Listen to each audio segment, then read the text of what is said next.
afternoon, guys, and welcome to Ask Amped episode 40, part 2, the heart of the game.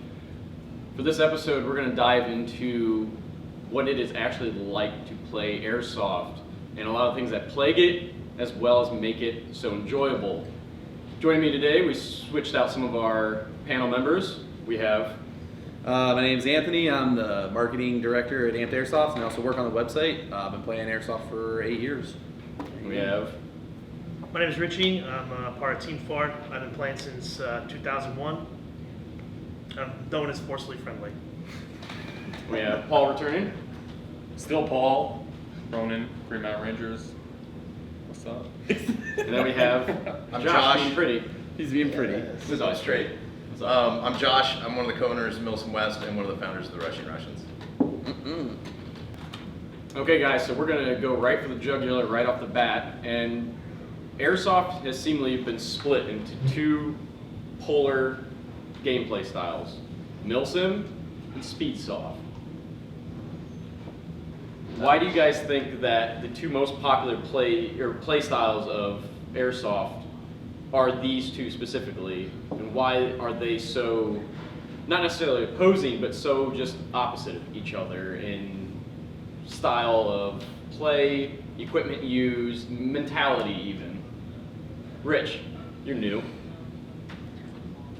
I would say that since both styles you have to use an airsoft gun, unless it's like blank fire for like a Milsim West event or something different, you're still using an airsoft gun. So like to say like they're totally different, at one point the Speedsofter, if they are playing at a Milsim event, they do have to like play a little bit slower as far as being 10 minutes on a field or 20 minutes on a field. Whereas a Milsim West player or Milsim player has to, at one point, kind of play like a Speedsofter in a sense, because at one point they do have to take ground. They do have to assault a base or conquer some land. They're not just strolling around, not attacking. So I think like the whole idea of like them as like the two groups thinking they're so different, they're really not. They're both at one point you're still using a gun to attack somebody. It's just a different pace. That's all it is. And I don't know why there's such a big like split. Whereas at the end of the day, like we should all just be together and like literally go, all right, you like doing that? That's cool, man. I'm just not. Even if you're not into it, you're like, all right, cool, man. You're just not into it. But like that's awesome that you're into it. You know what I mean? Like at least there's more people involved. You know, at least it's not somebody that hates the sport or hates the hobby and wants you to like turn in your airsoft guns or change their color or something like that. At least it's somebody that's like, at the end of the day, it's like, oh yeah, we like shooting our guns at other people, you know? Okay. Josh, you're run Milsim West, so you maybe a little biased towards these types of play. Where do you feel they connect, where they diverge from each other? I think there's actually more connection than people would suspect. I think there's a close parallel between our business and the gaming business. Okay. So if you think about it, there's a lot of people who play first-person shooters, right? And if you play first-person shooters, you probably don't play just one, but you might play one primarily. And with some of those games, especially like some of the more detailed, so like let's use like the Call of Duty versus Arma comparison, so to speak, and then there are various levels in between, right? Like you've got Battlefield, which is a great franchise, which is kind of a blend between like the really quick, speed, softy kind of first person, and then the longer like Arma stuff, like we're gonna walk for 5 hours and talk on TeamSpeak, right? Mm-hmm. So I don't think they're actually as far apart as people think, and to some degree, I think I would certainly agree that conflict drives marketing and entertainment. Yeah. So playing up those conflicts, if anything, is to some degree like good for the promoters, good for whoever is trying to push that style of play. Like it gets their base riled up about what they're doing, and it sparks conversation between people who might be kind of between, or might be a more eclectic hobbyist who enjoys all of them, but still enjoys the debate and might have something informed to say. I mean, the conflict problem that you always see is there's these sycophants on either side who are like, so stuck with like their way. Thank you. Well, yeah. and to be honest, I think if anything, the people who have the most to add to the debate are the people who are the hobbyist who plays all the levels of game, who plays all the games. Like, for me personally, I really enjoy FPS shooter video games, but I would say I play a fairly broad spectrum of them, and I probably gravitate more towards like the center in terms of time investment versus like kill to death ratio. So I'm more of like a Battlefield player. But I can enjoy Arma, I can enjoy a Call of Duty. I would probably gravitate more towards an Arma style game than a Call of Duty style game. But at the end of the day, they're all not really that different. And you know, those subtle differences in style and stuff to some degree are just keeping up with trends, keeping up with marketing, keeping up with branding, like, you know, and blowing this stuff out of proportion makes great fodder for the internet and great fodder for discussion. But in reality, like, you know, the hardcore gamer or the speed softer may one day be a milsimmer and vice versa. So Yeah. you would almost say that some of this rift between the two communities, or one, if we're coming to that conclusion, you're saying a lot of this is maybe made up? Sure, yeah. I mean, do you think that really like two guys who are friends anyway, but one likes Speedsoft and one likes Milsim are gonna like not be friends Yeah. over shit like that? I don't think so. Okay. And ultimately, I think that the more avenues there are for people to pursue this hobby, and the more styles of play there are, the longer. I mean, that's basically good for manufacturers and retailers, because that just means that someone is going to stay in the overarching umbrella hobby of airsoft that much longer, because there's so many different things for them to do with it. So, Exactly. you know, to some degree, like the conflict between is a natural progression of people who are passionate about their hobbies anyway. But also, I think it's something that I mean, certainly I know me as a promoter, I like to stoke controversy when it suits my meaning. Really? And like, yeah, right? And I'm sure any savvy retailer or manufacturer might also do the same. So, Okay. you know, it's not, I guess, what am I saying? It's not that big a deal. Yeah, It's a I- natural I part. think one It's thing- a natural part of the business. I think it's a big deal to our customers because they want to defend, they feel like they need to defend what they like, Yeah. and they don't actually step back and realize that not many people actually care. Except for them. Okay. Like if they I don't care, even they think care. like that. No, you're not. Let me finish. They don't care in the means that like my big thing is like the reason I don't perceive really a huge divide that people want to perceive between Speedsoft and Airsoft and General Milsim in general is like because I know that it's all contrived and most people who do what Josh is saying and they float the middle, they genuinely don't care. Like there's different strokes for different Yeah. folks. You're into what you're into. I don't care that you're into what you're into, and you shouldn't really care that what I'm into as long as what I'm doing doesn't affect what you do and how you enjoy it. So at the end of the day, if a dude wants to run Speedsoft games and go full tilt, you know, and just sprint and play hard and walk off the field just soaked in sweat after like 15 minutes of just like running, and they have the physicality to do it, then I say more power to them.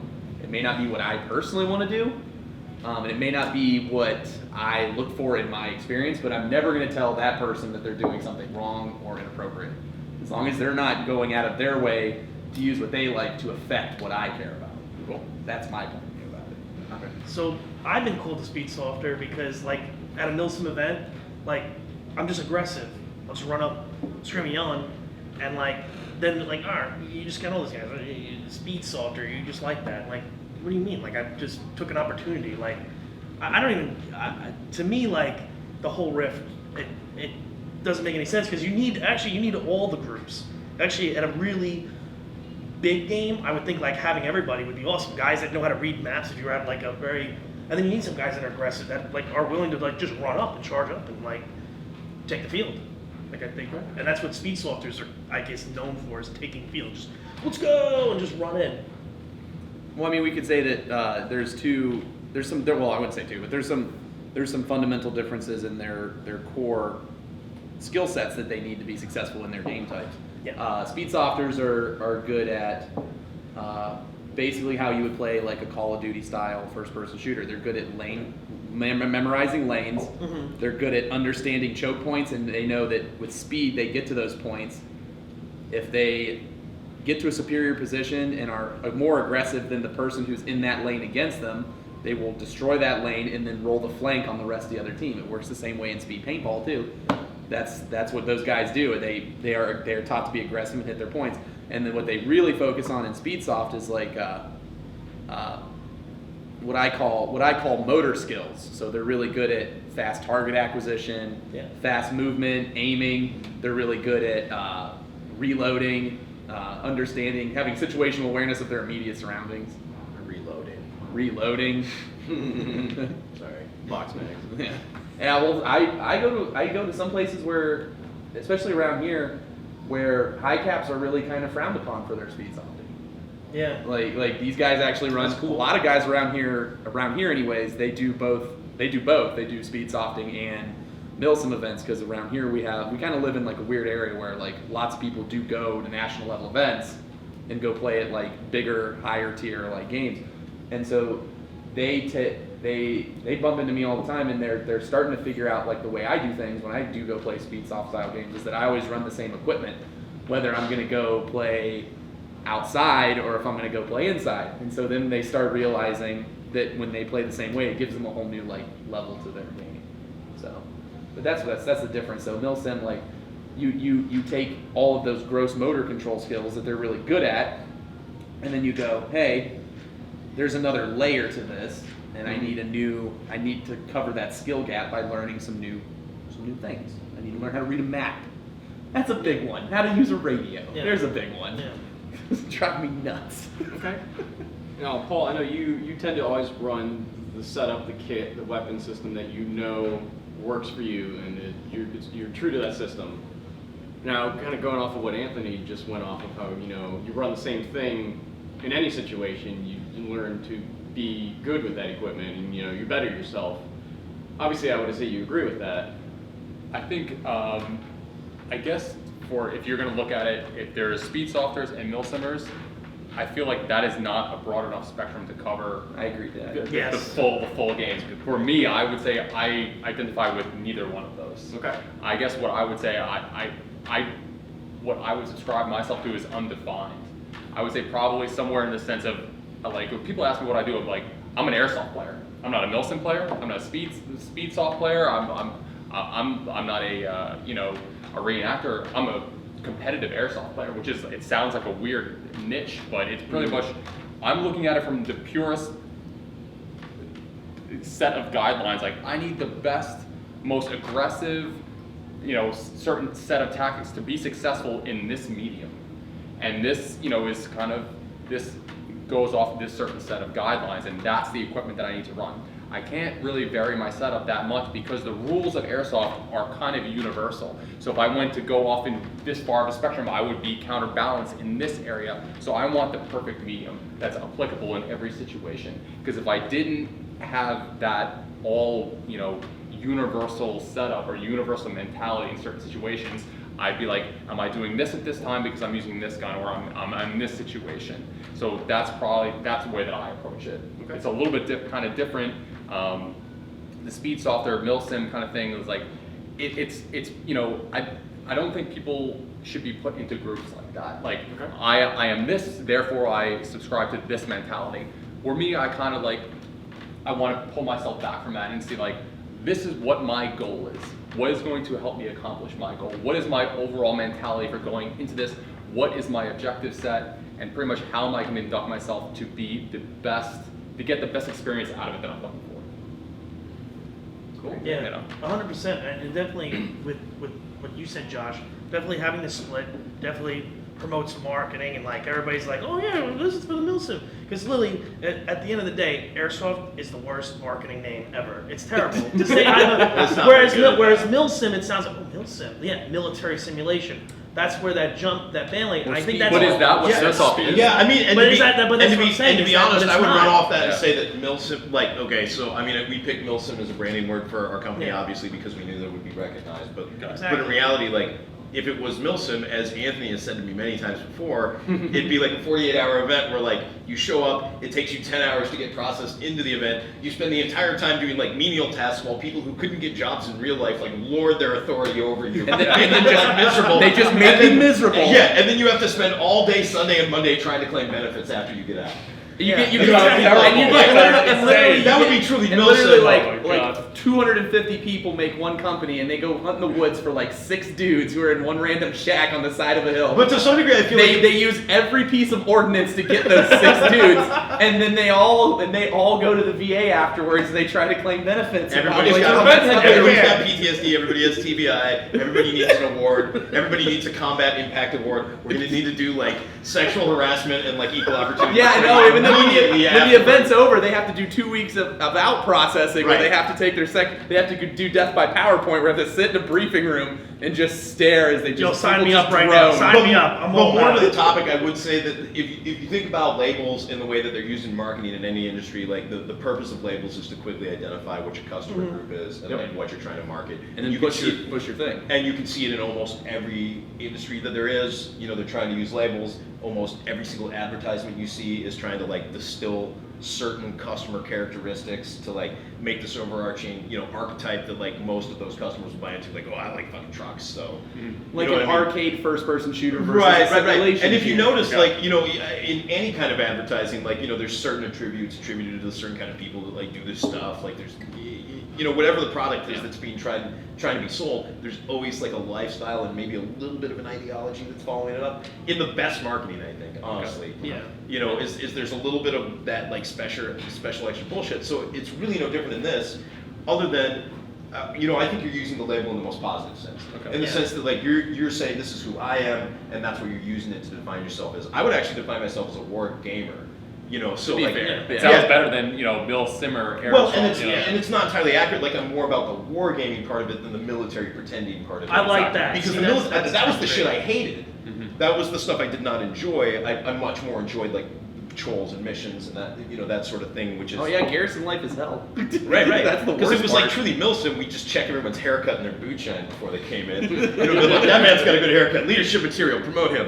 Like, Well, everybody, we would be policing everybody's pouches to make sure they're in the same spot on Oh, the yeah. plate carriers for no reason. yeah, other than yeah. Just because do that's it. what Star Major says. That's what Star Major says. Everybody's IFAC is on their left side. That's where everybody's IFAC goes. Wow. So Left I mean, side. like, for me to sum it up, I think like the labels are a useful term in marketing, and in their worst sense, they're a thing that's used to divide us and make us consumers. And in their best sense, they're something that we use to identify ourselves to each other and show what our interests are.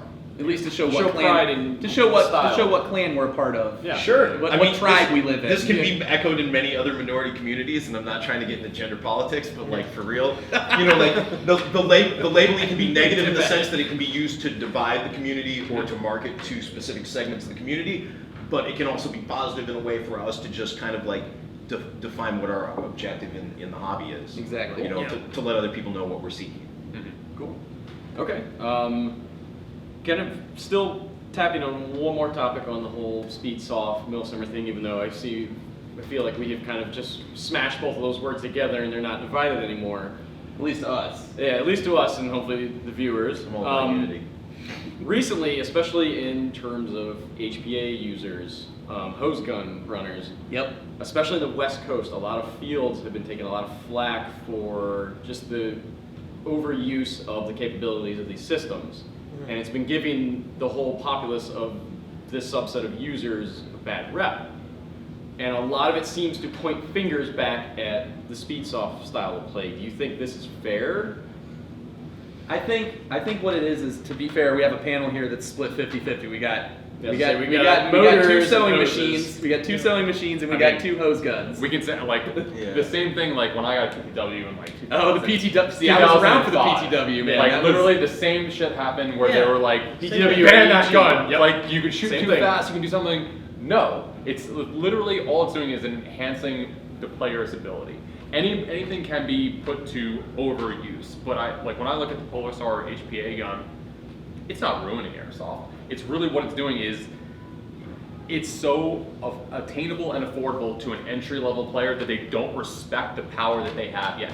Like I think that the thing is like these systems, the reason they get abused in the eyes of many people is, well, obviously one, there's a lack of education on how they work, and some people are immature and they just don't understand the responsibility they need to have when they play.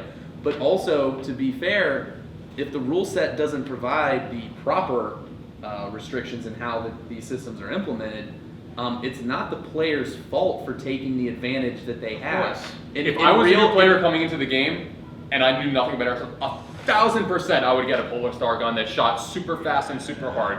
Of course, because like I don't know anything enough about the game, Yeah. and I want the best probable gun that's going to put Because the- airsoft, in my favor. Yeah, because the thing with airsoft is that since there's no like overarching like regulations or rules that govern it, it literally is kind of, even in Speedsoft and stuff like that, it echoes real conflict where the guys with the best equipment, the best training, Yeah. and You're putting the and probability the best in knowledge, your favor. they put the probability Yeah. in their favor, exactly. So like these guys roll in, like we could just use any modern conflict where we have dudes who are running around with rusted old AKs Yeah. trying to fight against dudes who have thermals, nods, helicopters, You know, and predator birds drones. Yeah. just kind of To plop be on top of fair, them, I they? don't. Dudes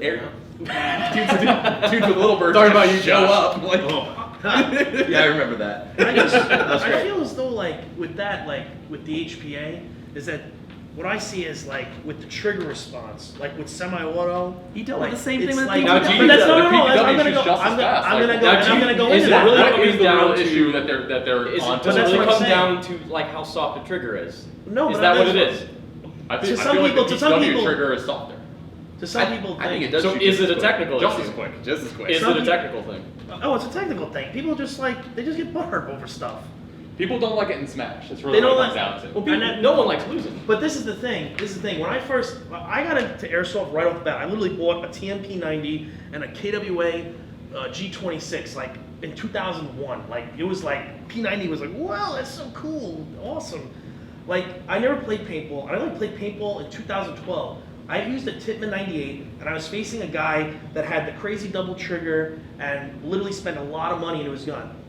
I saw the difference. Whereas airsoft, it's never been that way. It's always like every gun was relatively from the basic gun to like the high end gun was performed the same. But now guns like the PTW and these HPA guns, they do shoot a little bit better. They do perform a better over a long period of time. So now people are like, oh, now there's like a little bit of a class thing. But it's still like if someone has a stock G&G Raider, and let's say my gun shoots, let's just say 80 yards, and their G&G, combat Raider just shoots 50 yards, all they got to do is play smart and, you know what, move up 30 yards and get me, you know what I mean? So like But there's they don't know not, how to See, do right that. there, you They just don't know how to negated do that. yourself. It's but not. that's the It's thing, not the technical aspect. but it's not a it's the technical player. aspect. That's It's the player. But that's But you just said it was. But to no, some no, degree- no, what I'm saying, You're, no, what you're I'm saying getting is, you're getting the ability easy. Like What? I know Rick from way back in the day. He used to course. play at the field that we had, and he used to come to the Yeah. line airsoft and get guns from us. Pretty much when you were gonna get a gun back in the day, it was hundreds of dollars, if not Yep. close to $1,000 Mm-hmm. to have a competition grade gun that you were confident enough to go out and be like, wow, I have a little bit of confidence in this gun, like I can fend off people. Where now you can get a dope gun super cheap and just roll out there, not be that into it, but have a really sick gun Well, that like you the can just, Tritec AEG, you know, for example. dude, Tritec 400 AEG feet shoots per like, second was amazing back in the day Yeah. with the 2. It was like, what did you do? I ordered these parts from Japan. It's crazy. Now every gun shoots really good, Really good. right out the box. You don't have to know that much about it, but you could just burn someone from so far away. And I feel like the whole thing is like you don't respect it. Like, where me, I understand like what it took to make my gun shoot capable. Now I really play with that, like kind of being like that gratitude of being like, wow, thank God my gun shoots this good now. Yeah. And it's reflecting Yeah, in when my a play gun style. shoots awesome, it's like the best feeling. It's like, oh Yeah. my god, this thing is amazing. It just and you feel bad. Like this is what I do usually is when people do get like stomped at a field that I'm at or at an event. I go, yo man, just shoot my gun. Just shoot it. Like after they're like, they think you're cheating or something. Like they think their gun shoots further. Here, just shoot it. Then they shoot and they go, oh wow, oh wow, like what did you do? Like, and then you just tell them and like then they go, oh okay, and then they understand like not that the gun outclassed them, but like it kind of did. The performance has gone way higher than just standard 1980s, early 90s Tokamarui. let me put it like this. It's easier to close the skill gap with good equipment than it is to close the Yeah, skill It gap took- with absolutely. training. It took all the Absolutely. difficulty out of it because Yeah. pretty much your gun shoots insane now. You don't have to close that distance Yes. by your patience Mhm. and pretty much your tactics and your ability, your teamwork. You can just stand off and just burn people. Yeah. Well, that's what happens with a lot of events now because everybody's guns do shoot substantially better than they used to. Mhm. So dudes play games of whack-a-mole with each other where Yeah. they just hide behind, like, they hide right at, like, the edge of that engagement distance Dude. and then they just throw it back. That's terrible. That's what we call like, I never want to go to a game and play airsoft. Yeah. Where it's like, like, Yeah. I always like, I'm either getting you, you're getting me, or I'm breaking out of there until I get in a situation where I can just murder you. Yeah. And that's where like I feel like that we call it like scrap zone. Like you know you're kind of getting in a fight with somebody, you're kind of like throwing some bullshit, and like are you fighting or are you not? Yeah. And that's really where you want to get to. With airsoft has to get back to that where back in the day guns didn't shoot so good, but you had to get so close, and when you had to wait that perfect moment, and then you just really had to just woo someone into submission. Yeah. Like that's the problem with the. I don't know about you guys. I use stock AEGs though. Yeah. To be fair, with a lot of my guns currently right now, even though most of them are HVA systems, a lot of them do use a lot of stock parts in them Yeah. for their hop up and barrel, just because I got tired of chasing. Just got tired of chasing stuff. Like I see that thing on some videos in like the UK. Some people I talk to, they have like a very recessed FPS limit. I think it's like 1 joule, like 328 Yeah, per second. it's like super. And honestly, when I watch their videos, it looks different because the guys are so close. Yeah. Because they don't have upgraded guns. They're like, you really have to go up to someone. And like it's a you know I'm like wow, that there's maybe something to that. Your UK thing, if you talk about like the actual FPS limits, there's a unified thing. So like with every gun every should play, shoot the same. Yeah, but Yeah. to be fair, everybody in that country likes to get in line and do as they're told anyway. That's true. No, I'm That's not true. even trying to be a dick or anything. Like, you guys probably should have fought harder in the revolution or whatever. But like, you know, I'm sorry. You know, you don't want to be losers. Like, try harder next time. But and you're welcome for like both. To our English customers, we still love you. Yeah, I mean, I don't care. But He is typically unaffected by your buying purchases, although I am. Please continue to I mean, come Amp talk to me. cares. I mean, I'll care if you like fly here, and then like I'll give a shit. But you know, otherwise, like I'm not planning to host there anytime soon because we can't have guns there. Yeah, no. Yeah, but I mean, to some degree, I do think like, you know, we in the American scene, like it's a reflection of our country in general, in the sense that everybody wants to be independent, everybody wants to do their own thing. You always Nobody want wants- to chase the best. Yeah. You don't want to be told where you can max out. You want Absolutely. to you want to just know what are your base limitations. Like this is a rule set of whatever I'm trying to do, like the socially acceptable rules, and then I'm gonna push that like. But just- like but just right, Danger zone. like right there. But just Like like I'm gonna anything stand else, at the I edge mean, of like- the cliff and just look at it. Like, Like just like any other culture or group, like, you know, we have a larger and more diverse country, not only in the people that live here, but in the terrain. So like, you know, you see groups in areas out in the West that have really high FPS limits that like you know- Tom typically plays at games where they're running like 500. Right, exactly. Because the 'Cause they- distance yeah, that they're you need to engaging reach each out. other. Because you're engaging each other at so far, and you're in Makes these- sense. Yeah, and to some degree you're in these rural communities where like everybody kind of knows everybody. I mean, when I started playing in Washington, that was kind of the deal. You know, because Yeah. that's a relatively remote community, to be quite honest, and it's fairly rural. So no one is really willing to pay a lot of money or follow a lot of rules because there's literally free land everywhere you can just Right. go play on. You know, and no one's gonna fuck with Yeah, you. it's not like out here where Right, It's similar- correct. it's I mean, like, if the police come upon you playing in a public forest in Washington, they're just gonna be like, oh, what are you guys doing? Playing airsoft? All right, cool, be safe. You know, because don't hurt each other. right. So I mean, like, we have such a large breadth of communities here. You know, whereas like, I mean, honestly, like, you know, in general, England's just like much smaller. I mean, but that's not to discount European airsoft in general, which is larger and a more developed scene than we are. I think. By far, I Yeah. feel. I think it's more accepting. In certain situations, it's more accepting. More like Well, oh, because I think we get Yeah. stigma from like the real guns. yeah. Yeah, And- like we were yeah, saying yeah. last time, we get stigma from both directions. Yep. And people don't realize that like a lot of those customers are actually airsoft customers too. You know, Yeah. a lot of them actually buy airsoft guns to use for their real skill training or whatever the fuck they fancy themselves doing with their firearms. You know, Mhm. like, I mean, like, that's almost as ridiculous as of a hobby, I imagine, because you're like buying real guns that you can't shoot at anything. Because you can't afford and, to. and you're not getting the experience, but that's where like I kind of like why I always loved airsoft because I felt like it was giving it like it's giving me a practical application knowledge base of this device Of like, tactical shooting. exactly where Yeah. if you're like you're a firearms owner, you only go to the range, you only shoot paper, you only know 10% of what Right. this weapon Paper's not gonna come represents. back at you. Yeah. Exactly. Paper doesn't shoot Like, back. I'm like, have you ever shot that gun moving? I mean, And some- people are like, no, never. I'm like, No, the then range you won't have let me no move. idea what Yeah, I'm talking about. yeah. Let alone shoot at someone who's moving and shooting back at you. It's a completely different spectrum. Yep. I used to hear people say this thing, and I think it holds true, which is you can either shoot fake stuff with real guns or real people with fake guns. Real people with fake I'd guns, I rather feel shoot like real people with is fake totally guns. more realistic. And the Yeah, best part about absolutely. that is when they get all butthurt, I can walk away and just be like, Yeah. sucks, bro. Yeah. Get on my level. It's also much cheaper. Much Yeah. cheaper. You can do it in your Very true. basement. And it gives you like that follow-up knowledge where you can learn from something. Absolutely.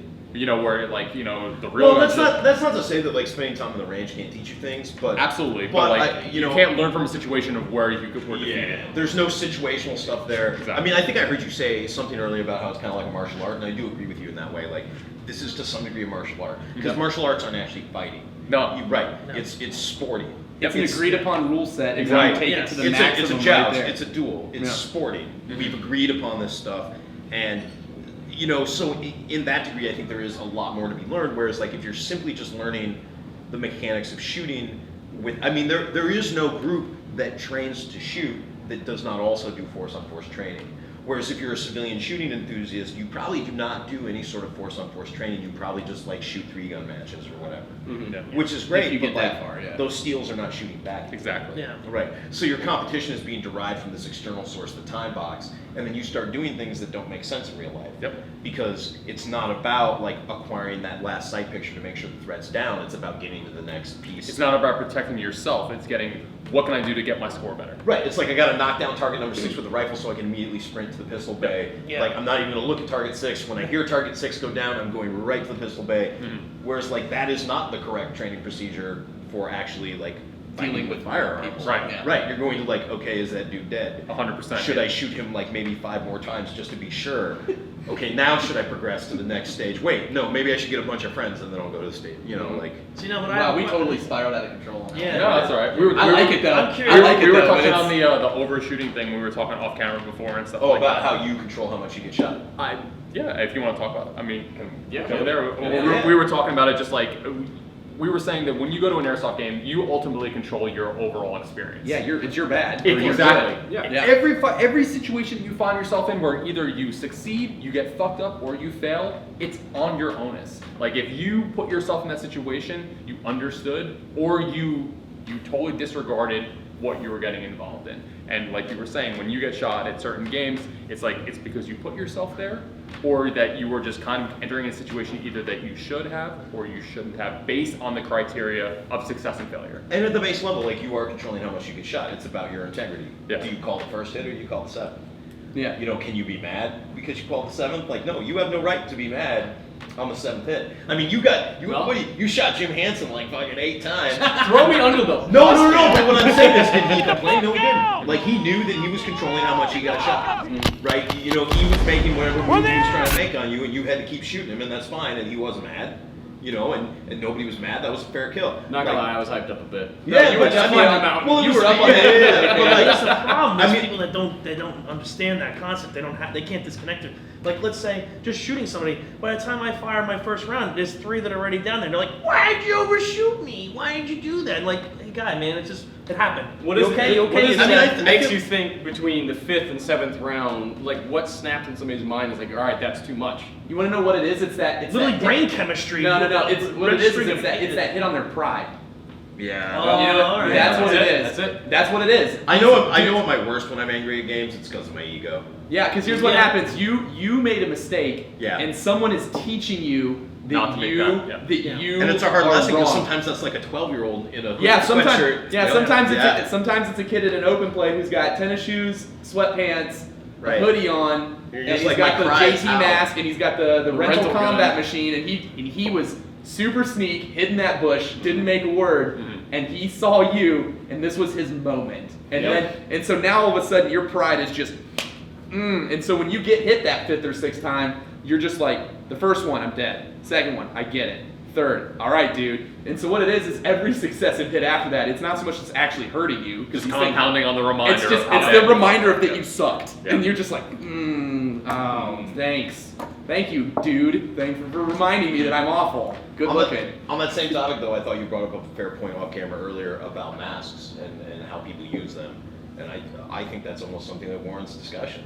I mean, like, I think it's good to be safe and protect your face, but you know, you brought up a really excellent point to me because I had gone to, you know, I went to an AMS game this year, and I'd never really been to one of those, and I saw that there, you know, was definitely people slinging 10 to 20,000 rounds in an engagement, and there's people with HPA systems, which is not something I normally see in my course of work at MSW because like there's this 500 round count.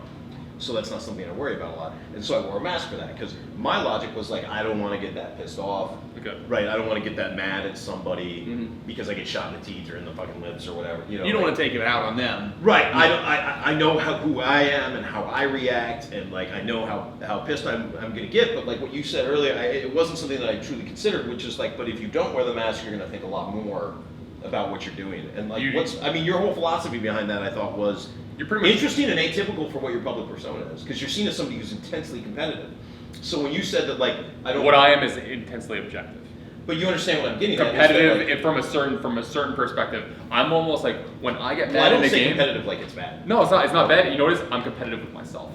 Yeah. If when I get mad in a game, like where people feel like, you know, my public persona is like, I'm getting mad at people. No, I'm getting mad at myself, because I'm like, how did I let myself do that to get That's to this that pride. result? Yeah. Exactly. That's how I look at Like, you know, everything too. Is like 100%. every game for me, I always thought after getting out of the military was to keep my skills sharp and to relearn or refocus on things that I'm bad at and try to round myself out a little bit and get square. Yeah. And so every game for me is a learning experience. Literally, it's learning. Okay, this kit doesn't work for me because I'm a gear guy. Ask these dudes who work in the office with me. I got mounds and mounds of money just sitting there, and I go through stuff like. And my wife's off camera, just looking at me funny right now because she knows. And like every game is a learning experience for me.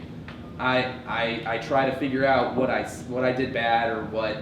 Or like say for example, if I get put in a leadership position, like how I failed the people that were under me, what mistakes I made to make it so that not only am I having a better time, but maybe like a little self-sacrifice will make them have a better time, and I don't have to distract from their experience. And you know, it's just the face mask thing. I get it. I do get it. Like I'm a proponent for almost all the games, especially at a high caliber NADOP level. Me and Richie have talked about this. I would like everybody to shoot a minimum of 450. That's what I've said. I've said if you want to change airsoft overnight and kind of, I'm not saying change airsoft, but if you want to kind of bring back another type of airsoft that would kind of give just a different perspective to people, 450 FPS, and you are not allowed to wear face protection. It'll just change the way that people would enter situations, the posture, the entire setup. Everyone would change, and it would just be a little more 450 accountable. FPS, you'd get that pain response. You'd know you made a mistake more. You'd be quicker to call out. People would be crazier to break contact instead of just like forcing their way into situations where they can't win. They cannot win, but they can try to Because win. there's no real incentive. I mean, Exactly. it's like there's no pain. Nope. Incentive. There's no.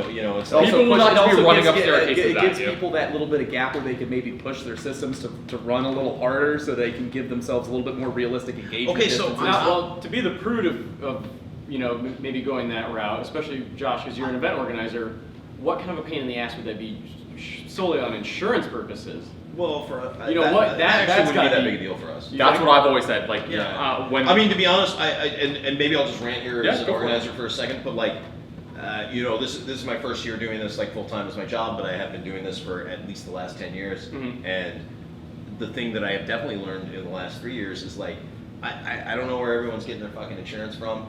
I don't know why it's so hard. It's not that hard to find someone who will underwrite you. If you have like a decent rule set and like some internal SOPs for like how you handle safety, liability, and risk mitigation, it shouldn't be that hard to find someone who will underwrite you. Yep. Especially there are people that underwrite like motocross. There are Yep. people that underwrite like sport climbing, free. I mean, honestly, our insurance is from our insurer. Their primary client, other than us, is free climbing competitions. free climbing, no Free safety, yeah. just crazy. And so, like, I am almost certain that Milsom West, while some in the community might consider it a high risk bracket, because like there's relatively high FPS, there is a long duration of the game. People are allowed to wear what would be considered in some places non-standard eye protection. There are real firearms at the game. That is still pales in comparison risk-wise. to a dude who's got one hand on the Yeah, side to of a the dude cliff. who's just like got chalk and a prayer, man. Like, I'm almost certain that our insurer covers us simply because they're like, yeah, these dudes are in the low risk category. We better put a Their couple feet of those stay on in. the ground. Well, Right.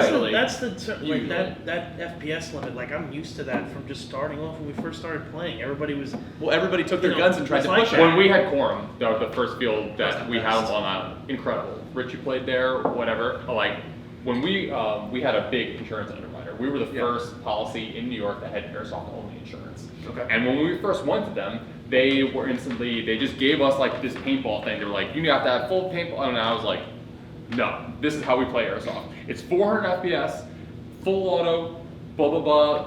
And then they were like, okay. And that's how you, like, I feel like there has to be some kind of like fight back against, just because this is the way that someone's telling you airsoft has to be, it's not the way it has to be. And insurance, like at some point you have to fight back against that. Absolutely, because at a certain point you're gonna have to sue them anyway. Exactly. Like if it comes down to it. I mean, that's yeah, the fine. reality. Is like at a certain point, like Yeah. you're gonna have a claim, and either you're gonna have to sue your insurance to cover that claim, or they're gonna drop you, and you're gonna have to find new insurance. Yeah. So like either way, it's essentially the same thing. You know, this is basically no more safe than any other hobby. Airsoft specific insurance is almost like laughable because you ask an underwriter for airsoft insurance, and they're like, "What are you talking about?" Yeah, most people don't even Because we're pretty understand what it niche, is. to be Yeah, fair. we are. 1000%. Very small But if niche you community. come, that's where it puts the onus again on the people who are bringing to it to educate and be like, this is how we play. This is the track record that we've had. This is how our culture is working. This is how we're based on. This is what we need. This is what we're having. Yeah. Without kind of being like, is this okay? Right. And then like, this is how we do this. Instead of letting them tell you. You come at things without confidence, people are going to tell you no. Exactly. I feel like this is a great time to bring up Yeah. that quote from Blake from AMS, which is, he said at a certain point, like, you just have to have the balls to tell people how much money there is to be made. And like, if you're the airsoft guy, and I would you're hate for going- it to be about money instead of just like being No, like, but when you're dealing with insurance in a venue, Yeah. which is what he was referring to, Yeah. like if you're dealing with outside entities where money is their primary concern, you are a promoter, you're trying to make this thing happen, like at a certain point, you're just gonna have the balls to say, look guys, like this is how much I'm gonna pay for a policy, Mhm. either you're gonna give me this is my record, you're either giving me this policy or you're not, or I'll find someone else. Like, do you wanna make this money today? Sure. Do you Yeah. want this, you wanna make this sale? Cause like I'm ready to buy. Yeah, like to me, like 450 FPS with limited ammo counts to me would be perfect because Dude. then Change the game. you're forcing Maybe two maybe a things. change to the tax audit. I'll tell you Uh-oh. right now. If Full I think, disclosure, I have like a part-time cadre, so That maybe- is true, yeah. I'm just kind of saying full disclosure. Full What I would- disclosure, what I'd Anthony like to joined see- the MSW cadre this year. Just Anyway. would just like to say, Jeez. give me nods. I would just like to say, like as what Paul said earlier, like I don't consider myself any of that spectrum. I just consider myself an airsoft player. I've always Well, you loved like that. the diversity. You like I going like to one the- game that's I like one the way and one diversity. game that's another. But the thing is, if I was considering milsim, like military simulation, I would think high risk, where like if I turn a quarter and this guy's shooting 500 feet per second, and I'm not like Remotely ready? remotely ready. I don't throw a grenade and I get blasted in the face. Well, that's my own fucking fault because I'm an idiot and I didn't get my other guys like, hey man, if I get killed and I'm laying on the ground, you better come in there and start shooting because he's probably still looking at me, shooting me. So like, to me, that would be a higher caliber of game. Like I would love to go to a game where it's like really high FPS. Everybody understands going in like this is what it is. If you get shot like this, hey man, if it's like this guy's on the floor and he's in agony, hey man, you all right? Yeah, I'm okay. It just fucking hurts. Okay, cool, man. No problem. Don't You're not stop dead. shooting that guy. I mean, to some degree, this is big boy rules, right? So, like, Exactly, big. So We're boy. asking for people to be more mature than they are. and you have to understand what you're doing. Like, I mean, basically, my gig before this was I coached boxing, not for fighters, like for fitness, right? But we would have sparring. I worked at a private club, so we'd have sparring every week, and people really enjoyed it. But a lot of times, you'd have people who would start for the first time and like. You They get ca- rocked. They catch that first shot to the face, and they come to you and be like, "How did this happen to me?" You know what I mean? Like there's intense emotional response, and you're like, "Yo, dude, like we wrapped your fucking hands up, and then we How put the did you gloves not on, know that's what's and not then we gonna put the happen? headgear on you, and then we were like, "Yo, are you ready to box?" And you were like, "Uh-huh," and then we were like, "Yo, other dude, are you ready to box?" Uh-huh, and then you did it, and like this isn't even like real boxing. This is like these are clients. So when you see someone take like a hard shot, you're like, all right, take a sec, guys. Hey, you come here. You need to pull that a little more because he is not as big as you. And then like, okay, so you're doing good on your gameplay. Okay, shake it off. You're doing Shake good. it off, you'll be yeah, fine. Yeah, yeah. You You'll know be what I fine, mean? man. And to some degree, that's what airsoft reminds me of. Is like amateur boxers. All right, cheaters and airsoft. Oh, That's no. a big one. Oh no.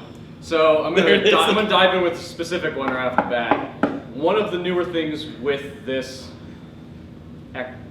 way of airsofting, if you will, is putting people on blast online, cheater videos, things of that nature, where the supposed good guy uses his helmet cam footage and puts somebody on blast and says, hey, this guy's an asshole, don't play with him. Now, is this a viable tactic to deter cheaters, or does this make the person who put this video up just as bad? I think it makes them just as bad. Sink it to their level? I think, first of all, you're sinking to their level, and second of all, it's a very passive-aggressive way for you to bitch about something that you have a problem with instead of addressing it like a man or a woman and going and talking to the person that you have an issue with and fixing your shit. That's like, I can see you. I can Well, the see beer's you coming. getting excited for that beer. We're at rock bottom. Thank you. Homestead. Pittsburgh, by the way, you should come and hang out. It's pretty awesome. But I think it's a very passive-aggressive way to not face your problems, and that bothers the ever-loving shit out of me, because then people are like, well, look at this asshole, blah blah blah. And I'm like, first of all, you're not that person. You don't know what their life's like. You don't have any idea about their family life 9 times out of 10. And even if you think you do, you probably don't. Still, check your privilege, get off your high horse, and maybe just go up to like, hey dude, I shot you like 5-6 times. I don't know what the fuck's up with you, man, but like, that's not cool. That's not how we do things here. Like, and to be fair, some people, and especially at national level events where dudes are like on their adrenaline, they're juiced up. You're they're paid to be given a You're chance paid to to win. be the alpha male, Yeah. given the experience of being the badass. Sorry. Sometimes dudes just don't die anyways. Like they don't want to lose because they invested in this, and they're not giving up. Mhm. Like they're not giving up without a fight. And so I think it's just a really lazy, passive aggressive way of trying to like dance around your problems. I feel to some degree it's a way that people like to look outward and not think about the fact that like if you play airsoft, you probably cheated. Most And likely if- every and- single and if you person say you played have- every single never person played, played, all yes, of us and right if you here, say- and whether if you say knowingly you have or or whether not, knowingly or Yes. unknowingly, you have done Correct. something Yes. wrong. No, I actually I would Everybody. venture to say that everyone who plays Even airsoft though- at some point Yep. has knowingly cheated, even though you like segmented it in some other part of your brain where you're like, I didn't do that. You've rationalized it. You've said like, oh, I got that guy first, so like whatever. I mean, I've been. If you the know, game is purely about getting shot and then calling yourself dead, it doesn't matter if you got the dude first. If you got shot, But You're some dead. people, hey, some people get really mad about that. And Like, I this do is something see that, that. as like a promoter, it's actually kind of one of those things that like when I get a customer complaint in person, it's a hard thing to deal with because. The real answer is like, oh, I'm sorry, that guy wasn't calling us hits. Like, it's a fucking airsoft game. Dude. I can't do anything. You, about you know it. what I mean? Like, what do you think this is? Like, I can go over there and I will, but like, that's not going to solve the problem. I don't know. You know what I mean? And so that's the problem is like showing the proper amount of concern for what the complaint is, maybe. Because that's the thing. I don't know. Is it your BB gun isn't a laser and you didn't know that? Is it that the guy maybe isn't calling his hit? Is it that he didn't notice? Is it that it's high? Like, there's so many other factors that go into. Because you got to remember, from my end, all I'm getting is a frustrated player. I fucking shot that guy. Coming back, always Yeah. coming back from a failed assault. You have And so- you have never once had a guy come up to you and say, "Hey, I think I got hit, but I didn't call it earlier. Can you go find this dude? I want to go." Oh, no, apologize." fuck no. Ever You happened? never- you never have the reverse. you never give up an advantage. Yeah, You there's never- no reverse on There's that. no reverse on that. It's only I one mean, I direction. have seen, I would say like the best of groups, in the best of times with the best of players, you do see players going like, "Hey man, I think they just got you." You know what Yeah, I mean? other Like- buddies will call each other out and Yes. be fair with each other. And to be honest, I think that the best groups in general will self-police that kind of shit. Yeah. Because they understand that like if they get this reputation, sure, there's always going to be issues. Always a but, problem. like, Every time you shoot someone, it's going to be an issue. It's going to be a discussion. Sure, And it's then- always a conversation that you're doing with either plastic or words, hopefully only with plastic, just to keep the game going. But like, I feel like the best of groups are gonna at least, you know what? Okay, I gotta give a shout out to the Chicago Airsoft Association because when I first moved to Chicago, I thought the whole thing was like really culty and weird because they have this like closed circuit of like 150 dudes. They're in like 5 or 6 teams. And they kind of like, you can only be in these 5 or 6 teams, and they're really kind of private, invite-only games. But they were really good about addressing it, and it only works, I think, because they're a little bit like Sweden, in the sense that they have this closed league of players, they have a certain amount of teams, and if your team cheats, like your team gets banned from the league. Boom, done. And like at their games, they are really like, they're basically like any other airsoft game, but they deal with that shit like immediately. Like if there's an issue, whatever team hosted you, like if it's some player who's not on a team but was hosted, that team is going to descend immediately and just squash the beef. Okay. And they're more focused on just squashing the beef than they are figuring out who got hit. And I really admire that because when I first moved there, like honestly, it's such a close group that I was a little bit like, okay, guys, like what is this, Scientology airsoft?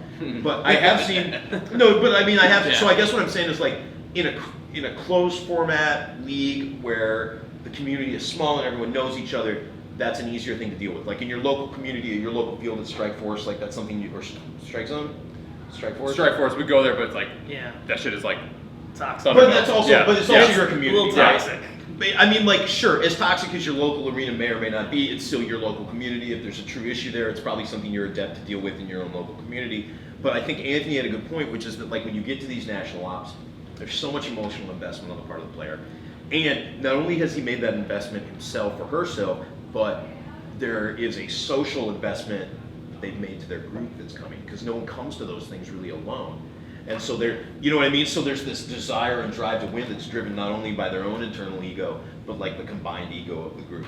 And I think that's where you start running into problems. Yeah. Is you have groups that meet, and there's this like, you know what I mean? And nobody wants to give the ground, and nobody wants to be the loser, and like, I mean, despite agreeing on things like that, I think that's where you and I are the most different, because I try and shy away, not only in the way I play, but in the way I promote. I try and shy away from the objective competition, because I think it breeds that kind of bullshit. Because people want that ego win. And they're like, if I don't call my hit here and I hold this fucking flag, then we get the points. And so for me, like, I try and promote games that push people further and further away from objective scoring, so that there's maybe other things that they're focusing on, and not just focusing on like, this is important, I need to not die. Right, exactly. Yeah. Like they're more So like a they're John Rambo type. So story. hopefully Like, I'm that just they gonna eventually go get through everybody. focused on like the mission is important. Maybe they get I need more- to complete the mission. They're more If I- prideful of their outside shooting skills, like maybe like land nav or organizing their squad to go on a Sure. patrol. Which They are learn things those that you other can skills. compete in a somewhat non-competitive way, in the sense Yeah. that, like, if you're really trying to showcase your land navigation skills, this is your opportunity to show everybody, like, look, dude, I will walk us through the woods in the dark and get us to where we're going. You know, like, and there's no real debate about that. Like, you either get there or you fucking don't. Like, you either navigate, it's geometry. There's no, like, fudging it. You can't not call your hit when you miss an azimuth. Like, you either got the right azimuth Stupid and azimuth. counted the right pace, or you didn't. Yeah. You're either at where you went or, you're not. But, I think I think that it's something that everybody talks about it as if they're not a person who does it. And, Yeah, and I'll be exactly. honest, like, I am a person that does it. I have done it. Yeah, I do it all you're- the time at Milson West games, because, like, to be honest, most of the time I'm just sort of like hurting everything. You're basically like cadre guys are like characters. You remember at Assault Under Bent, like, I didn't even have BBs in my gun until Saturday. No, we got into a firefight and bro looks over at me, he's like, I loaded 2 mags, I'm already dead on the ground. I'm like, huh? Just throwing in mags, like. But because to some degree my approach to the game personally is that, like, I think that my voice and my presence will do more than my BB gun. And that's what I was taught in the military as a leader, and that's what I carry into the game, is like, if I'm, so for me it's easier, and to be honest, like, at games that most Milson West games, I'm occupying a weird spot where it's like, okay dude, you got me, but like, I'm here to make sure that this guy who sprained his ankle isn't dead, so like, I'm dead, but I'm gonna walk through right now. And it is kind of weird space, because sometimes players genuinely don't understand, because I'm in uniform, think that I'm like gonna walk back and be like, okay, they're here. There's They don't realize you already know everything going on. The in thing that field. slows Yeah, me. all the cadre guys know everything about what's going on. They Right, already right. know that. Well, I mean, otherwise no one would ever find each other, right? And that would be Because we're getting lights. But Actually, Josh, you already started to go down this route. I guess the answer everybody wants is, how do you deal with people that get called out as being cheaters? Is there? Well, let's throw the elephant in the room here, because I know that some people have leveled it at me Okay. through YouTube and stuff. And the elephant in the room, everybody who's watching this is gonna look at Paul. How do you feel about people calling you out? Here's the way you have to do That's it. actually, before you get going, that was more of my angle on that, is what is it like to be on the receiving end of this? I think anytime that you're pushing a pinnacle kind of direction, the way the people are gonna get jealous. or just like the way that the Green Mountain Ranger kind of culture has evolved or whatever. It's the kind of thing, like, it's easier when someone's on the pinnacle of the mountain or the top of the mountain. It's easier just to chop that mountain down than to climb it yourself. You can easily do what I do. You can easily build a team that I'm involved with. Do you want to do it? Do you want to spend that Put the investment? legwork in. You can do it. It's easy as shit. I've told everyone how to do it. We've always been totally open source. I'm like, yeah, we've shown you our training videos. We've shown you this is how we play. You know, it's easier to be like, oh, that's bullshit. Okay, or you can do it, and then maybe you can have some of the success that we had. You can have some of the failures, and you will gain the knowledge that I've been fortunate enough to gain. And I think what it comes down to is like airsoft has changed. I am still playing an old style of airsoft in a new generation. Hyper aggressive too. Yeah. And you know what it is? It's you know what? I've looked at it this way where I've changed is like the people are not the problem, I'm the problem. Mm-hmm. Because I'm the minority now. Yeah. And I'm not saying that's you know a good thing or a bad thing, it's just what it is. Okay. And most people do not play the airsoft game that I play. And if you wanted to kind of play what I play, you would maybe say it's fucking amazing. You'd be like, when people play with me, they love it. I'm the best teammate ever. But when people play against me, I am the toughest adversary ever. And that's You're the what people Mop on hate. Ghoul. You're the When dude people play everybody against hates me, on. they hate me. The next game people play with me, I will take them on certain things and get them in certain situations where they will murder people and they will turn to me and they'll be like, that was the best airsoft moment of my entire life. And that's what people hate about me.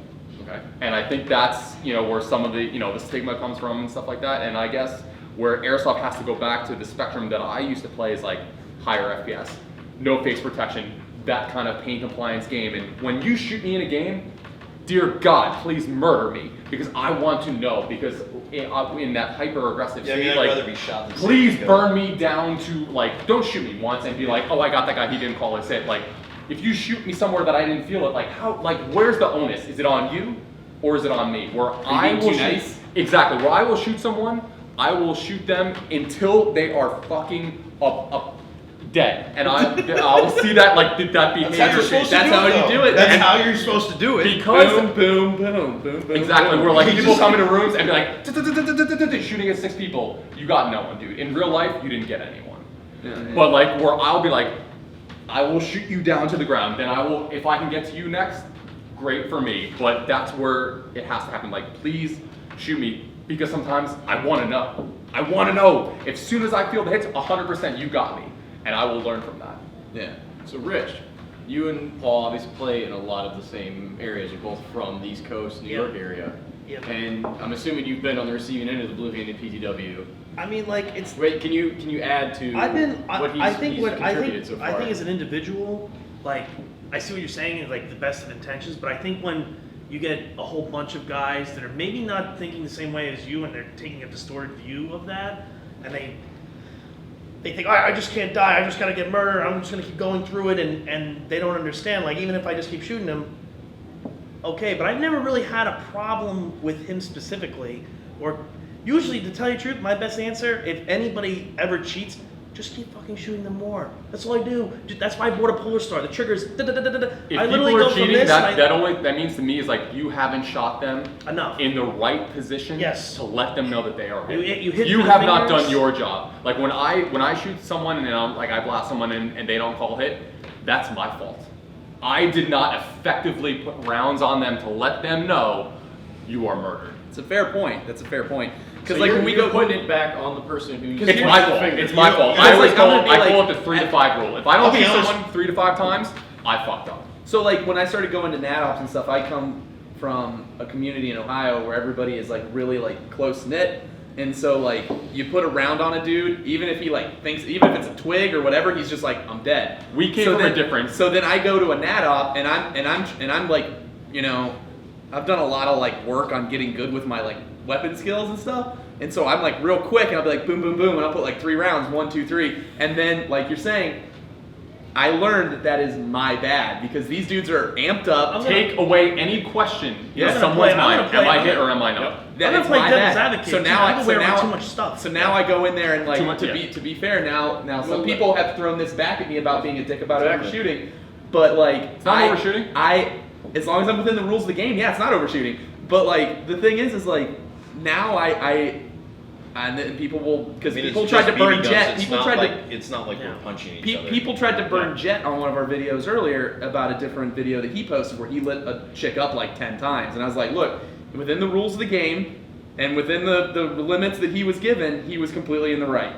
Did he handle it differently? That's not my call because I'm not Jet. But, that's a gray area discussion. But like me, I have learned that like at these events, I need to put, like you said, 3 to 5 rounds on one dude You gotta let someone know. in the right spot. And then You have if to I think don't of do all that, the it's my options. bad because There's- he's just going to keep going. There's the because he amounts doesn't want to lose. There's the amounts of gear. There's Gear. like It's you always- said, it's threat of I also think motion. there's, I also think that like half of all cheating debates have to be tempered by the fact that like your guns are not the laser guns. you They're not a think rifle. they by are. far. They're not a I rifle. remember, it's a, I remember it's a, like it's a maybe full-auto 2 years musket. ago, before I really started producing events on the national scale, Hmm. and I remember seeing, just a lot of bullshit about people complaining about basically GMR not calling hits, and there's videos that people are posting and saying like, this is fucking solid proof, and I look at the video and I'm like, it looks like a bunch of dudes aggressively taking a room, like I can't tell, you know what I mean? And then basically like the dudes in the room get kind of butthurt, and like, that's the end of it. I think Like, the problem- at the end of the day, like, we're playing fucking BB guns, so like,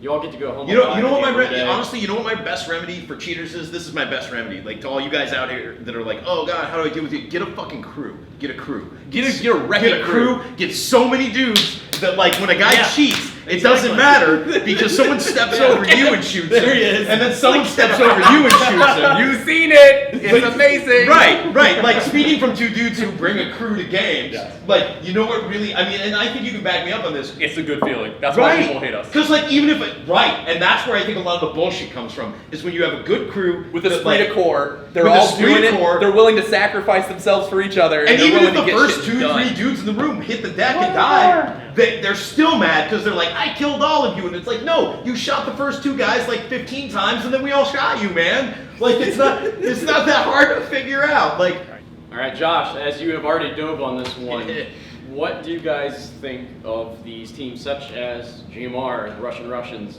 teams that have almost a brotherhood, a fraternity-like sense to them? Is that a good thing for those involved or the ones on the opposite ends of their guns? I mean, what's the dynamic of these teams? Well, before these dudes get into it, I just want to say, like, I think it's important for all people to have some kind of fraternal thing that they're a part of. Yeah. It gives you a sense of togetherness. Now, me personally, I'm not in an airsoft team that is quite as hardcore as like Russians or GMR is, but I still get from like the guys I go with at games at the shop, we get that sense of camaraderie and stuff like that because we play together all the time.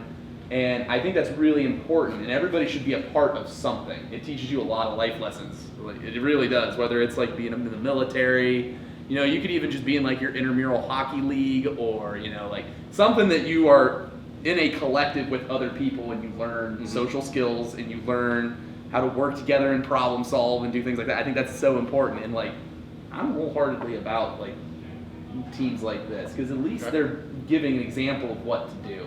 Like whether you agree with them or not, they're giving an example of what you can do. Okay, Rich, Rich, your what do you guys, think your guys about it? Team Fart, we picked you guys up as, you guys are just, You're my choice. You guys are are my a- choice. I mean, like Long I was part of a Island team full like of energy. before this team, and like basically the guys that I'm with now are basically the guys that were part of that offshoot. We were part of like US SAF, and like oh man, the Air Force? like the worst fucking name imaginable. Like literally, I'm sorry Taz, but like if you see this video, you shouldn't have had your wife pick that goddamn name because she hated airsoft. It's terrible.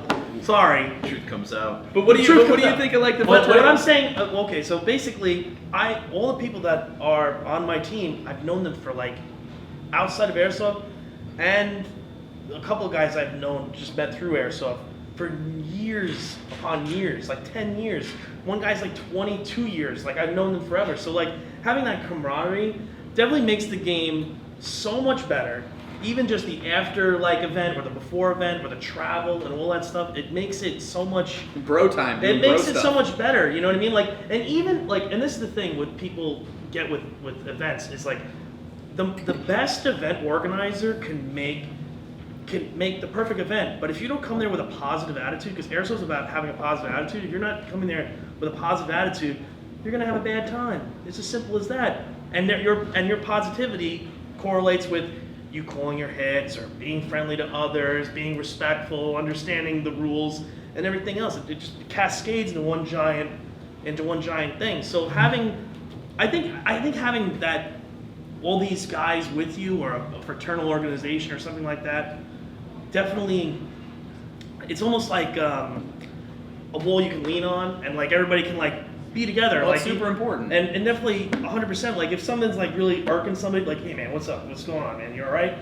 This guy, and like, dude, who gives a shit? We'll just go over here and we'll just go kill some guys over here. Who cares? And that's basically what happens. You know, it doesn't have to. Don't let like one experience ruin the whole thing. But definitely with teams like GMR, Russians. I haven't like met all these people. I've literally just met Josh this weekend At my like, house. at your house Last night. Last night. Last Not night, even drinking, 24 hours not ago, even 20, and we were I already actually, drinking, And I'm all, and that I'm was all just about what it like was. this guy because I'm like, this guy's a lot of fun. If there's other people like that just don't, you know, they're like, oh man, we're all about having fun. Like on the field, yes, we're all aggressive. We all want to, you know, it's all about getting that first shot on that person. But afterwards, it's like, even after the conflict is over, or like whatever, that little room clearing, if everybody's like, hey man, oh good, all right, see you later. Oh, you're good, you're okay, good. And that's it. Like I think that is important. So like having a fraternal organization of people that are like something to look up to is important, because there are so many kids and just young adults that are getting into it, and even older people, you know, veterans and people that are just, you know, video game generation, just want to get into something that's something they can do outside their house instead of having to sit in front of a controller and a television. And it's something that's like a offshoot of the shooting sports. Do you guys feel this is kind of the collection of the outcasts? You know, I remember when I first started, I was in middle school. No one even knew what it was. I kept it to myself. It wasn't something. I mean, obviously, you know, the whole thing with, you don't want to advertise, you know, having replica firearms in school. Besides that whole point, you know, there wasn't anybody to talk to about it. So it wasn't so much as an outcast, but when I joined my team from back in Ohio, we'd go out there on the weekends, we'd hang out on all Saturday and shoot it up in my buddy's backwoods. That was just like, I was so hyped up for the next week because it was just so fun back in the day with my TM that could maybe reach across this room. Do you think that, especially teams like that we've been talking about, do you think they are like a gathering of the outcasts where everybody has that common thing and it just allows them to be themselves finally? I think. Sorry. No, I think what it shows you is that like what it can be for you. Mhm. I guess what for me, like when people talk about like GMR or anything, I'm like, my thing to them is like, you can do this too.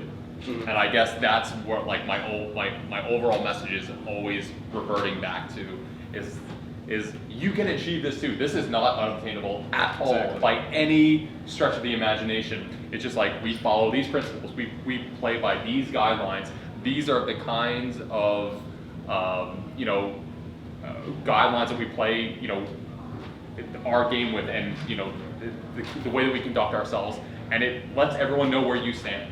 And you can do this too, and it's, you know, and it leads to this type of kind of, you know, benefit. And for me, I just feel like that's the way that I like to play. I couldn't play any other way. What about RR and how it's basically, from what I can tell, a mirror of just basic military culture? Like, Yeah, just, I mean, the place that I approach that from is probably twofold. One, I was a very nerdy kid before I joined the 75th Ranger Regiment. So like before that, I had no fraternity experience whatsoever. I was never in a fraternity in college. The only fraternity that I've ever been in is the 75th Ranger Regiment, right? and you for needed me, it, you wanted it. And for me, like, okay, so I basically had two creative influences for Russians. One, Green Mountain Rangers, because I'd known Andrew McPherson before you, it was kind of a reenactment team, and then I'd seen what you had done with the team in terms of like driving it to be competitive in the sport that we play, to focus the tactics on the sport that we play, you know, which I thought was clever. I thought that was worth emulating, and then also the 75th Ranger Regiment and that brotherhood that exists there, that fraternal grouping that exists there, where there is accountability within the organization. So like, if you represent us poorly, if you cheat, we're gonna make you do burpees. If that other team comes to me and says like, yo dude, this Proby you got sucks, like, we're gonna smoke you and we're gonna videotape it. And And we're then gonna we're put it on gonna the send it internet. to that other team and be like, we're sorry about our boy, like, We fixed him. we Right. smoked him up real good. Are you satisfied? Will you play with us again? You know what I mean? So I actually would say, and I really like your message there, which is like, I wish more players would start more structured teams like this, where there's a social and group accountability. Because so many of us in this hobby probably were kind of like nerdier dudes, you know, when we were Yeah. younger. So many of us were in God, you should see my Star Wars shit. right. See, you know what I'm talking Jesus. about. So what I'm saying is like, you know, for us, like this is our frat, this is our Yeah. fraternity, this is our community, and there is nothing wrong with formalizing that because it pushes and drives competition. Like one of my favorite things amongst, you know, being part of this national organization that is now RR, which is, you know, basically all these different little chapter groups in each city that are in a large alliance, Yeah. is that we compete with amongst ourselves. To be the best. Amongst ourselves, we're competing to be the most relevant, the most, you know, like the most most relevant baton. chapter, the biggest chapter. I'm not the allowed one to who know about praises that, the sorry. dog the most, like, you know, The ones who and- worship the best dog. Sure, and to some degree, like I think that is not only good for the sport because like we present for players a unified group of people that will play the bad guys for you that do not care if we win or lose because we came to be together this weekend. You know, like Yeah. our goal was to be together as a unit and do things well as a unit, and whether we win or lose, say, hey man, you know, like we did the best we could as a unit.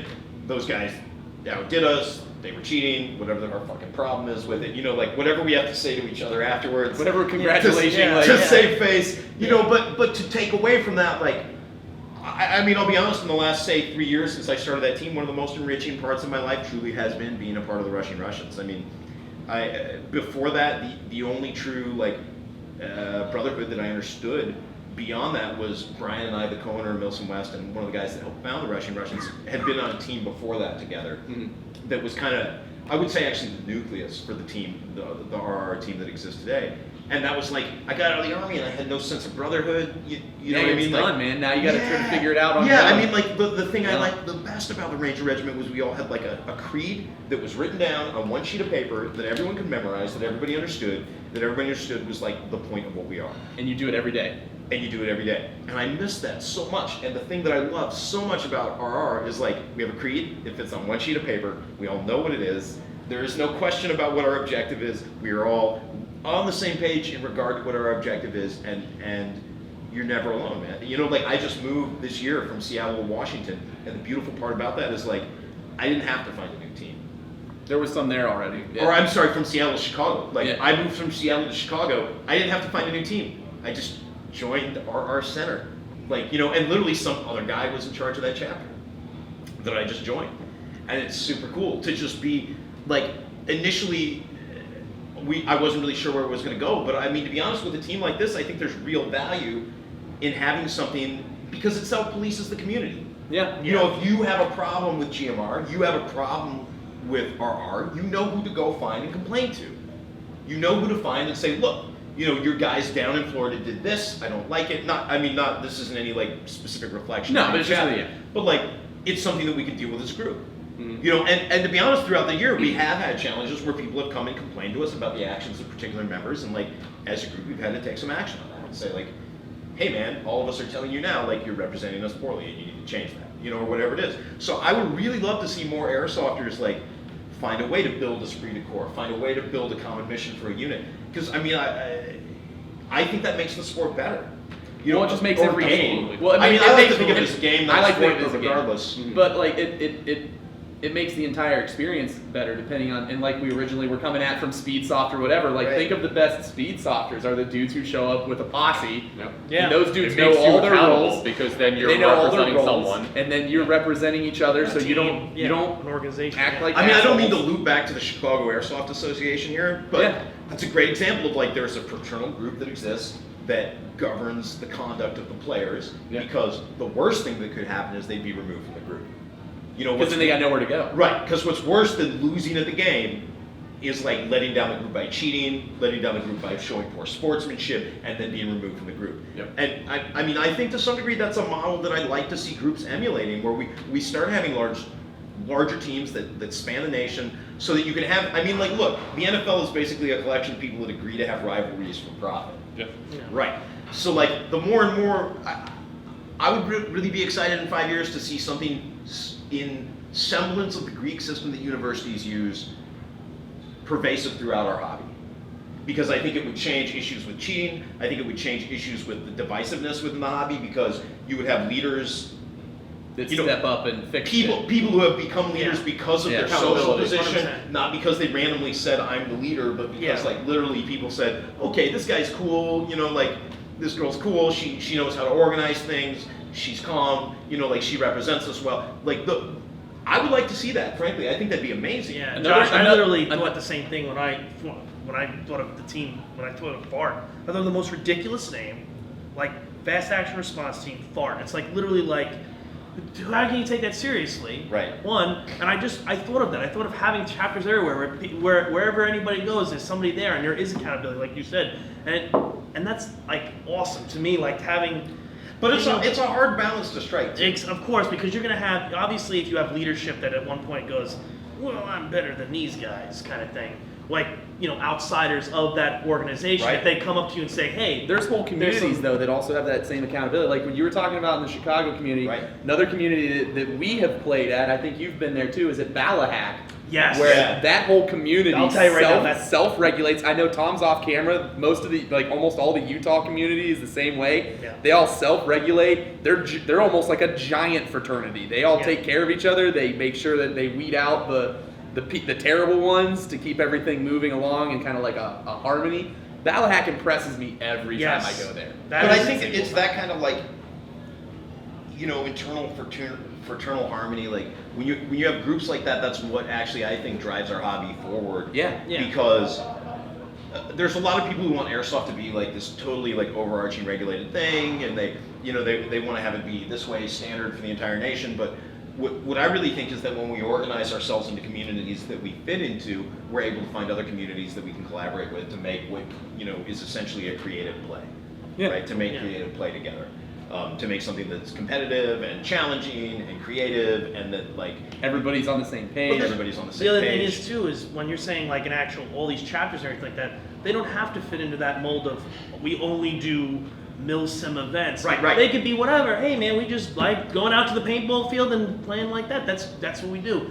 Cool man, that's awesome. But like everybody has accountability, and it's almost obviously like you're saying self-regulation, where it's not this overarching structure of somebody going, you're the bad person, and like that's it. That's never going to work. It's never going to work. But like Because- something like what you're talking about. When you have an organization like that, like there's true leadership that exists in the sense that your position in your team is gained only through true social status. You can't just write something that says I'm Paul Lord, Commander GMR for life, and everyone's gonna believe it. Like you have to actually Gotta do earn that. it, yeah. Right. You have to actually do that in Yeah. real terms, not by writing things, by forging those connections with your teammates. And similarly, like I do not retain any relevance in my club by like putting out fatwas, or like I can't do that. I mean, I can't do Putting on a what? a fatwa. The fuck is that? It's like a religious decree. It's a Islamic thing, though. Yeah, Yeah. it's an Islamic thing when you like make a decree and you're Yeah, like, you decree like we don't I don't like Yeah, these yeah. I don't know random what that is, colored but I wanna people do that. from Yeah, you gotta get some GMR fatwas going because like I You just want to generally tell have a Aurora fatwa on everywhere your you team. should pursue sheep to the ends of the earth. Anyway, There's a bleep. There's a bleep. that's a fatwa right there. That's See, a I think you from my found an cousins. ally. I think you found an ally in that one right there. Unite the clans! right? Unite us! Right? Yeah. Oh, All right, guys. So to wrap part 2 up, what makes you stay with Airsoft? Why do you still play? I mean, most of us have been doing this for over a decade. At this point, I feel like most of us who have been in this so long, or like, I say it at this point, like, we're invested.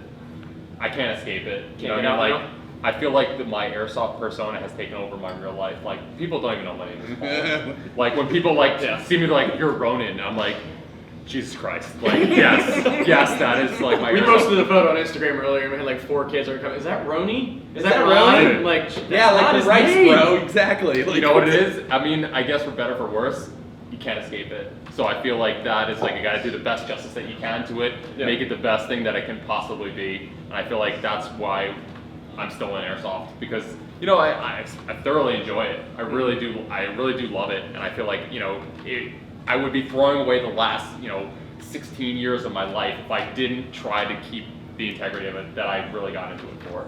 Okay. Boom. That's a good answer. Rich, what do you still do it for? I would say the same thing, very similar to Paul. Like you're so invested in it. I've been playing since 2001. So it's like, and I really like playing. I get a boner from shooting the shit out of people. It's freaking awesome. Just killing the shit out of people. It's The murder freaking boner. awesome. Murder Just boners. murder. But like Fake but then Pipe the other hitters. thing is too is like meeting Pipe new hitters. people and from like across the United States, and just even after the fact, like just meeting you guys through the shop. I never would have met you. I never would have met you outside of Airsoft. And it sounds so cheesy. People would be like, oh, it sounds so cheesy. But it's true. Like meeting new people that I never would have interacted with. And that's why I still like to play. I still am invested in it. And I hope that it goes further. And it just keeps on chugging along. I don't think it's never going away. I mean, it would have to be like turn in your guns tomorrow type thing.